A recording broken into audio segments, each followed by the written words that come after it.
இன்றைய முக்கிய செய்திகள். சூப்பர் ஸ்டார் ரஜினிகாந்த் அவர்கள் தனுஷ் அவர்களை பார்த்து இனிமேல் படம் பண்ணக்கூடாது என்று கூறியிருக்கின்றார். நடந்தது என்ன? விரிவாக பார்ப்போம்.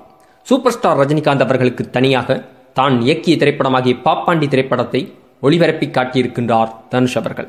அந்த திரைப்படத்தை முழுமையாக பார்க்கும் வரையும் எந்த கருத்தும் கூறாமல் அமைதியாக பார்த்து கொண்டிருந்த சூப்பர் ஸ்டார் ரஜினிகாந்த் அவர்கள் படம் முழுமையாக பார்த்து முடித்த பின், தனுஷ் வாண்டர்ஃபுல் வாண்டர்ஃபுல், படம் ரொம்ப நல்லா வந்திருக்கே, ஆனால் நீங்கள் அடுத்த திரைப்படம் இயக்குறதற்கு என்ன கேட்டால் இயக்கக்கூடாது அப்படின்னு சொல்லுவேன். ஏன்னு பார்த்தீங்கன்னா குறைஞ்ச ஒரு 10 வருஷத்துக்காவது அடுத்த திரைப்படம் இயக்கக்கூடாது. ஏன்னு சொன்னால் எம்ஜிஆர் அவங்க தன்னுடைய இயக்கத்தில் நாடோடி மன்னன் படத்தை எடுத்திருந்தாங்க. அதுக்கு பிறகு அடுத்த திரைப்படம் இயக்குறதற்கு ரொம்ப நாள் எடுத்துக்கிட்டாங்க. அதே மாதிரி உங்களுடைய பவர் பாண்டி திரைப்படத்துடைய ஃபீல் கூட 10 வருஷம் இருந்தால் தான் மக்கள் மனதில் இருந்து போகும்.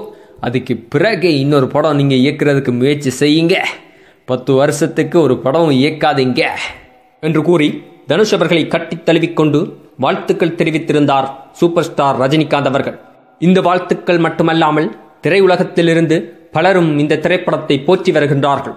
மக்களும் சமீபத்தில் வந்திருக்கும் திரைப்படங்களிலேயே மிகவும் நல்ல திரைப்படங்களில் இந்த திரைப்படமும் ஒன்று என்று தூக்கி வைத்து கொண்டாடி கொண்டிருக்கின்றார்கள். இதுபோன்ற தமிழ் சினிமா செய்திகள் மற்றும் சூடான சுவாரஸ்யமான அரசியல் செய்திகள் என்ற அனைத்தையும் ஒரு இடத்தில் பார்த்தும் கேட்டும் தெரிந்தும் மகள இந்த சேனலை சப்ஸ்கிரைப் செய்யவும்.